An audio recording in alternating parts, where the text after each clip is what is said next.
Alright. There are a bunch of bags here. I wonder what's in them. Sand? Oh, hey! It's Birdman! Does this mean Birdman worked on this ship beforehand? What's that? It's a card. It has a headshot on it. A headshot? Yeah, like a sniper, you know, killing somebody with a headshot, you know, shot through the head. Yeah, I'm not really sure what purpose this could possibly serve. Let's examine it. I didn't want to do that. Frickin' jerks. Junpei, that sounds like some sort of fairy tale.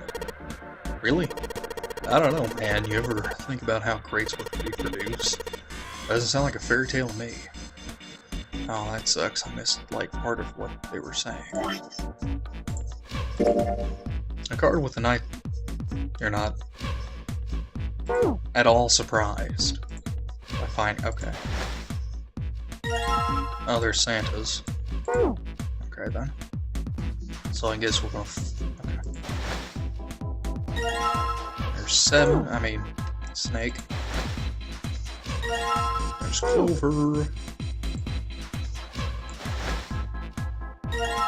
7. That's all for now. At least. Go up the stairs. Go up the stairs. These stairs, they go up 3 stories. What are you waiting for, Junpei? Whatever. I'm going. Okay, whatever. It's cool. The scaffolding that supports the staircase. This is the only door here, except for the one we just came in through. And this is the exit. Of course it's locked. Is it an electronic lock? No, just a keyhole right under the doorknob. So to open this door, we gotta find a key that fits the keyhole. Yeah. Seems logical enough. Hello? Hello? The monitor's off. I've got a green switch here and a red one. See some kind of lever. None of them seem to do anything, though. Maybe the power's off. Yeah, maybe. There's a single green light on the bottom now. That means we flick it. Flick it. Several lights here with numbers from 1 to 9. Only the light with a 9 on it is lit. That means Nightman. Oh, this must be what we need. It is late. This looks like it's covering something. It's like some kind of little shutter. Maybe it'll open if we do something. It's gonna come out of it if it does open. Yeah, like I know that. Is that a button? Oh, there's 6 holes here. There's like jacks for a headphone cable. Jacks, huh? And maybe if we put something in them. Yeah, something might happen. All that fine. Oh.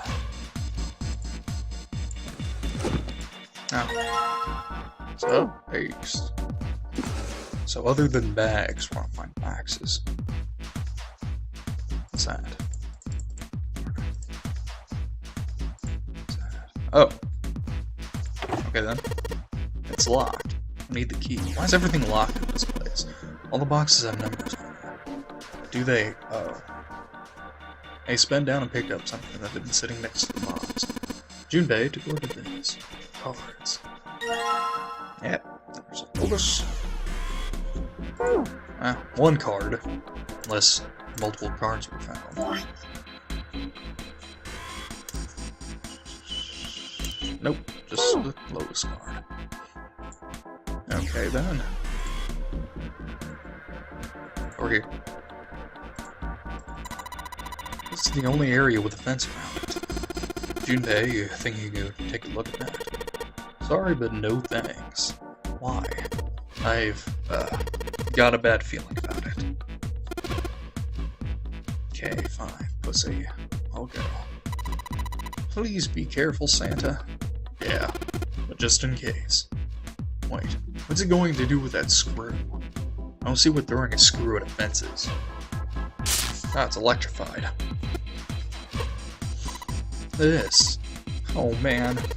There's electricity running through that fence. Looks like it. And we can't get to the other side. Well, we could jump off those crates, but we wouldn't be able to get back. Unless we, like, push some stuff. Let's go with the crates. What are you saying, Junpei? There's a huge electrical current flowing through that fence. If you do that, you won't be able to get it back. Well, if I can move some of those crates over there. Are you even sure you can move them? What if they weigh too much? Then what are you gonna do? Oh yeah. Hadn't thought of that. I'm kind of the ask questions later thing. Crate triplets. They're cute, I guess. I don't know what's in these barrels. Judging by their weight, perhaps a liquid of some sort. There's nothing in these crates. Good try. Searched all the boxes. There's nothing in them.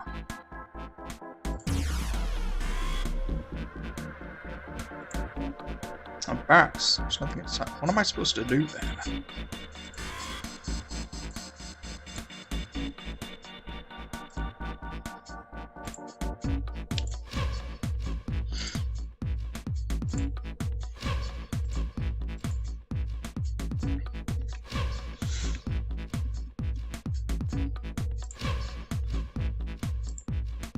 There's a metal panel over the outside of the window.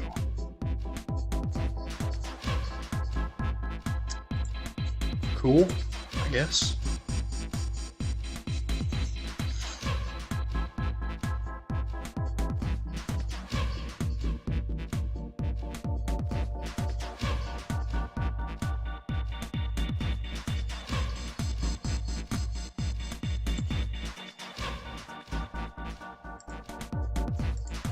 There's gotta be another crate we haven't looked at. Aha! Junpei's. There's June's. Alright, we have all the cards. Does that mean we can access this thing now?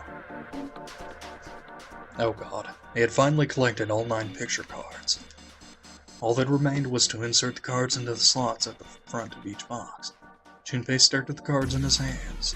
Ace peered over his shoulder at them. You know which card goes in which box, yes? Junpei gave him a look. Yeah. Of course I do. It's really obvious. Just match our numbers to the numbers on the boxes. So, for instance, the card with a picture of Ace, well, that goes in box 1. The card with a picture of Snake on it goes into box 2, and so on. Ah, I see. Junpei thought he might have imagined it, but he could have sworn he stiffened. Just then, he fell. No. Shh. June. Oh, crap. Oh, in front of the fence. June, are you okay? She did not respond. Junpei spun back around to face Ace. I'm sorry, I gotta go check on her. You do the box thing, alright? Huh? Just put the cards in the boxes. I'm counting on you. Yeah, for once, I'm going to count on you. He shoved the cards into Ace's hands and ran off toward June. Are you alright? Are you okay? What happened? Junpei called out to her as he ran. As he arrived, June was climbing to her feet with Sandy's help. I'm sorry. I'm fine. I just tripped. Don't give me that. Now's not the time. But it's true. I tripped over a box. Junpei put his palm on her forehead. Her temperature was much the same as it had been the last time we checked. She wasn't hot, like she'd been before, but she was still warm. Her fever wasn't completely gone. I saw her fall. I think she really did just trip on something, you know? Junpei would have been more willing to agree if June hadn't needed quite so much help standing up. Still, to fall down like that, I think she's probably still a little messed up. June was doing her best to busy herself brushing dust off her dress. Her smile looked a little embarrassed, and her face was a bit flushed, but she did look a great deal better than she had. Still. Alright, well, let's get out of here as fast as we can, so we can get you to a hospital. Oh, I don't think it's anything that serious. I just need a little medicine and some sleep. I'll be fine. Medicine. Medicine, huh? Well, if we could get in touch with anyone outside, I'll bet Ace could swing that for you easy. Ace? Why? Huh? Don't you know? He's the president of the pharmaceutical company. Cradle Pharmaceutical. That's... pharmaceutical. It's the name, I think. Their flagship product is an anesthetic drug called Soparil. Soparil Beta. Soparil. He used Soparil when he tried to sacrifice himself. It was Soparil Beta. So, Junpei couldn't shake the feeling that he'd heard about Soparil before. Santa continued. Soparil. Yep. Soparil is an anesthetic that is gaseous at room temperature, similar to nitrous oxide. It takes only a few seconds to spread, and even a small amount is very effective. For these reasons, it found widespread acceptance with police and military forces in numerous countries. It was an effective crowd suppressant and room clearer, and is practical, ethical, and humane. Developed 6 years prior, was made from the extracts of several different roots. It became popular almost as soon as it was made public, with many governments placing large orders. Demand for Soparil skyrocketed, and as it did, so did the stock of Cradle Pharmaceuticals. There it is, pharmaceuticals. Why did you know all this? Santa's information was interesting, but Junpei couldn't help but feel a little suspicious. Santa's reply was blunt and simple. I heard it from the old man himself. From Ace? When? By the number 4 door at the central stairway, when we were searching the second classroom. Remember how Snake and Seven and you went to door 5? I asked him what he did for a living, and he said he ran his own company. After that, we just started talking, and I guess it just came up, you know? Are you worried about something? No, nothing. As he spoke, Junpei looked over toward Ace. He seemed to be having difficulty with the 9 boxes. What is he doing? He should, you know, just be able to quickly put him in. That's suspicious. He turned back to June and Santa. June, don't push yourself, all right? Yes. Santa, could you take care of her? Sure. He gave them both a short nod and then turned and headed toward Ace. What are you doing? Ace's back was to him as Junpei approached. The older man turned around to look at him. His face was pale and covered in sweat. What happened? Nothing. My vision has gotten rather blurry. I think perhaps because of fatigue. I can't see very well at the moment. What can't you see well? These pictures. Ace held the cards out to Junpei, splayed out in the shape of a fan. I don't care to admit it, but I may be developing presbyopia. Growing old is a difficult thing. He made the best attempt he could at a self-deprecating smile, but his face was flushed, and his lips were pale and drawn. At any rate, I'll leave the rest to you. I'm feeling awfully tired, so if you don't mind, I'll take a rest for a bit. He shoved the cards into Junpei's hands and walked quickly away. Junpei looked at him, quizzically.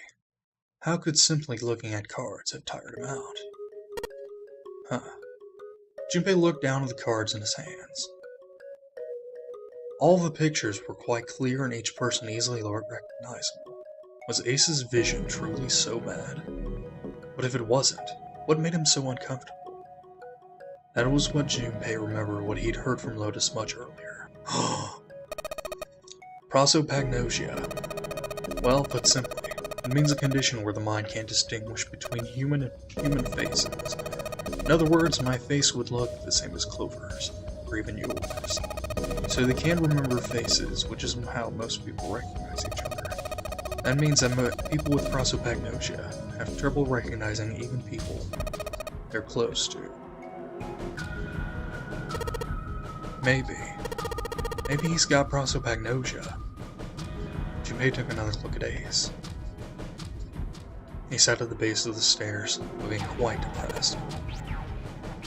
It was reasonable, of course, that he'd feel that way. If he really did have prosopagnosia, there was no doubt it was a depressing and painful experience.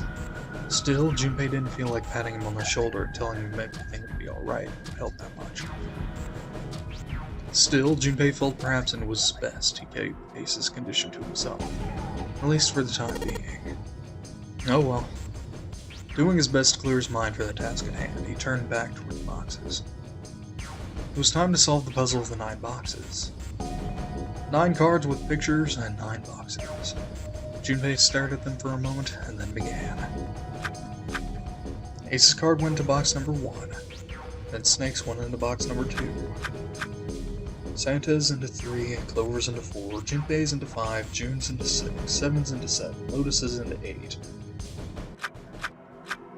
And finally, the 9th man's card went into box number 9, as soon as it inserted all of the cards. All 9 box lids have popped open at once. He peered inside. In each box was a single pin. They looked a little like sewing pins, but much thicker. Junpei collected them all quickly and shoved them into his pocket. Sweet. Sweet. It's amazing. We're doing so well. Oh man.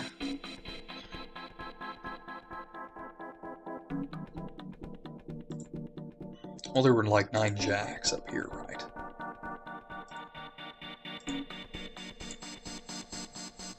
Only 6, but same principle applies. There are 6 holes here. It looks like the pins I just found would be a perfect fit for them. The ones you found in the 9 boxes, right? Well, why don't you try it out? Alright, let's see what happens. I think 2, 4, and 6 should go here on top part, and 3, 5, 7 on the bottom part. Well, some of them lit up. Yeah, 3 and 6. I wonder if there's some kind of rule that determines which lights go on. Well, I put the 2, 4, and 6 pins on top part and 3, 5, 7 pins bottom. Huh. You think maybe it's the digital root. The digital root? 2, 4, 6 is 12, 1 and 2 is 3. Therefore light 3 turns on.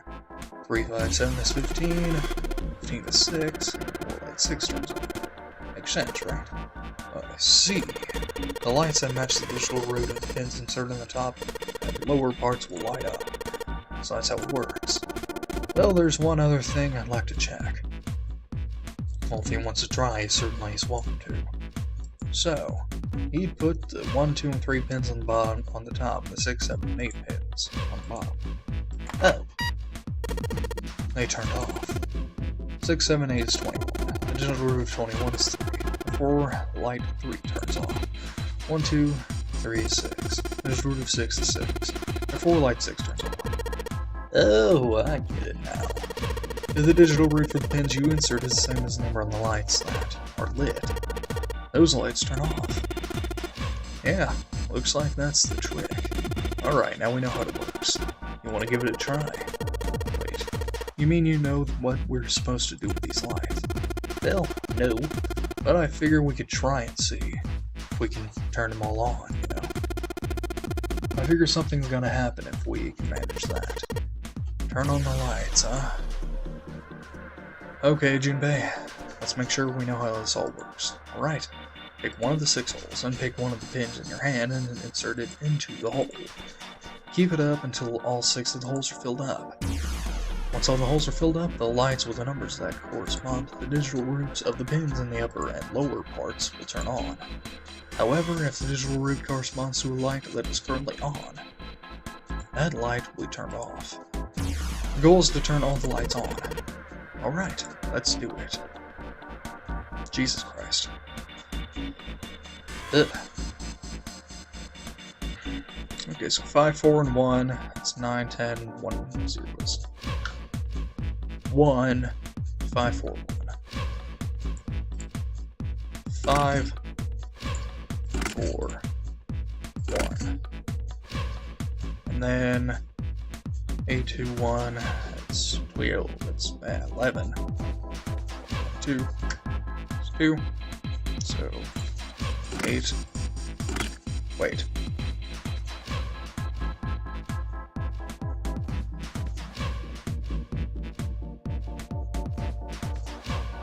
Oh, wait.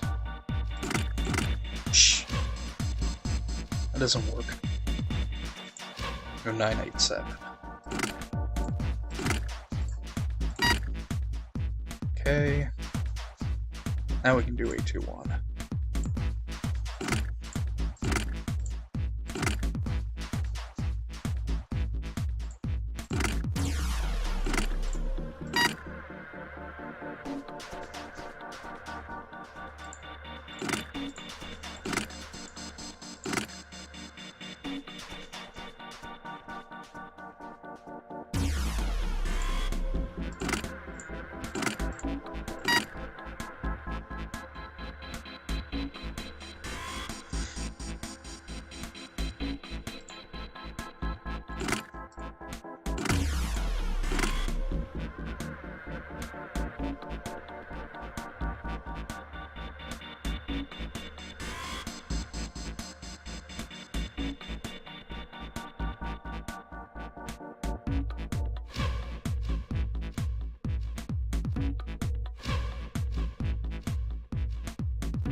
F. All the lights are on and the shutters open up. Hey, what's happening? Yeah, we gotta do it again. Man, I thought I was doing so well. Okay, so we got 9 holes. There's an F above them. I don't know what the F means, but I do know one thing. What's that? This time there are 9 holes, so we need to insert 9 pins. Man, that's boring. Well, why don't you just try it out? Alright.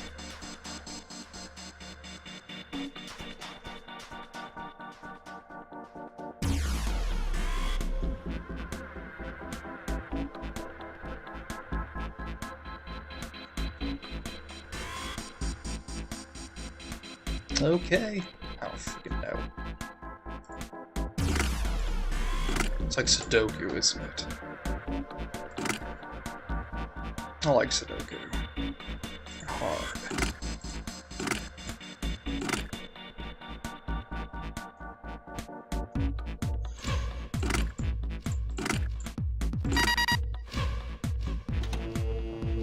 There we go! All pins inserted, all lights lit. We did it. Power's on now. Looks like there's electricity going to the monitor on top now. Alright, let's see if we can activate the device on the top. A green button, a red button, and a lever. I wonder what these do. I think this might help. What is this? Where do you find this? What is that? Where'd you find it? I found it when you were messing around with the pedals. Looks like instructions for this thing. According to what it says here, this thing's a remote control for that. That? Yeah, that. What's he pointing to? Oh. That machine over there. Apparently it's called the Pushmaster 5000.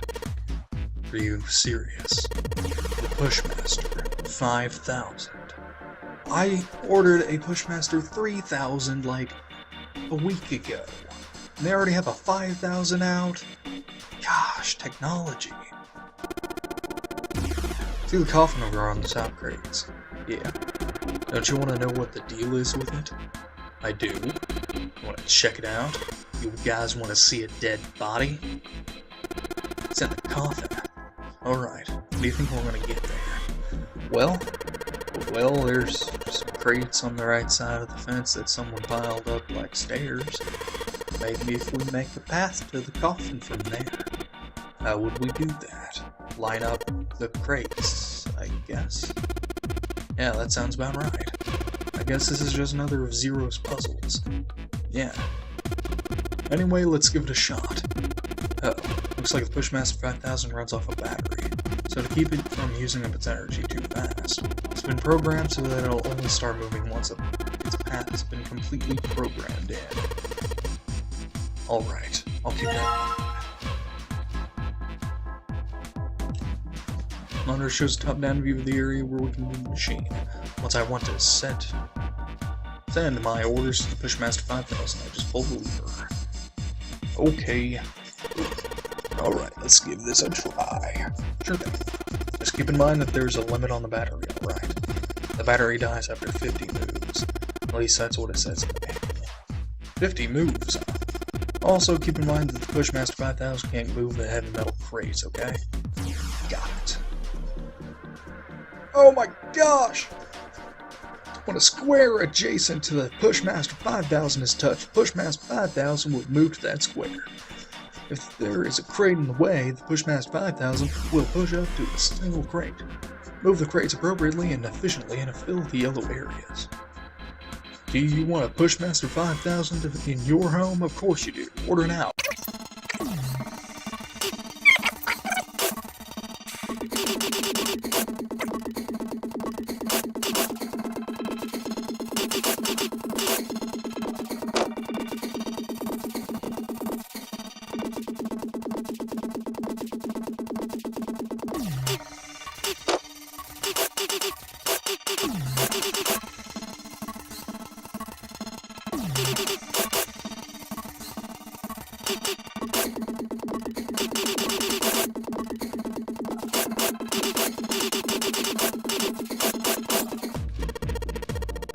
Okay, I'm done putting in the program. What do I do next?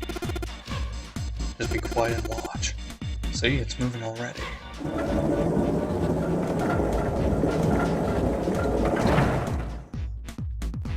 Awesome! The Pushmaster 5000 did just what I told it to and lined up all the crates.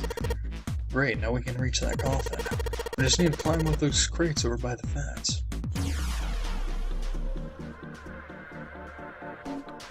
Did I persuade you to get a Pushmaster 5000?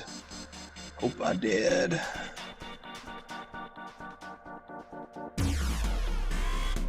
They walked slowly past the row of crates until they came to the coffin. They stopped and nodded to one another, and Junpei put his hand on the lid of the coffin. Mommy!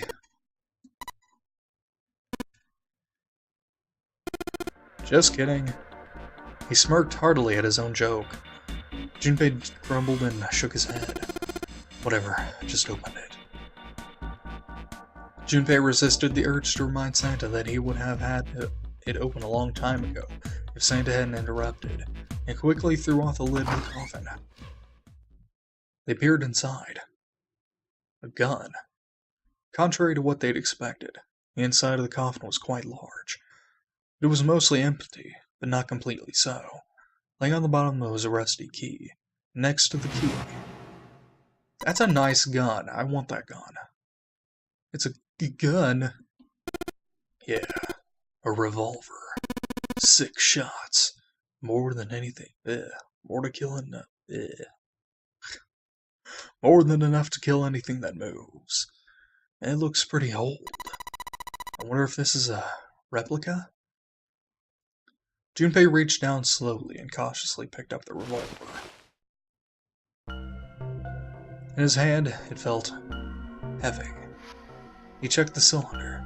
There were 6 bullets. He'd never seen a real gun or even a real bullet before. He couldn't tell if these were real or not. The barrel was rifled, and nothing seemed to be blocking it. As Ace had said, the gun was a very old one. However, it appeared to have been well maintained. If it was a real gun, Junpei thought it would most likely function perfectly. If it was real. Holding the gun made Junpei feel unpleasant. Carefully placed it back in the coffin. You're not gonna take it? Of course not. All something like this is gonna do is cause more trouble. It's a powerful weapon that gives one person a huge advantage. Something like that would be way too dangerous to have around. We're in enough danger already. Yeah, I suppose you're right. Maybe Zero put this gun here, hoping that something like that might happen. In other words, maybe he put it here to make us fight each other. In that case, we should most certainly leave it here. I, for one, have no desire to let Zero control me. The others nodded. They had no desire to be under Zero's control either. Okay, got that figured out. But you aren't going to leave that key in there, are you? Yeah, of course not. Junpei picked up the rusty key and slid the top of the coffin back into place, the gun back where they had found it. Guys, we got a rusty key. Hooray. Let's just put this key in here and yes, sounds like that did it. Yay. Looks like it opened, Junpei. It's open, Junpei. Let's see. This key should open this door.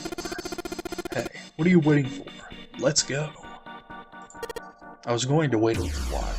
Yes! It's opening.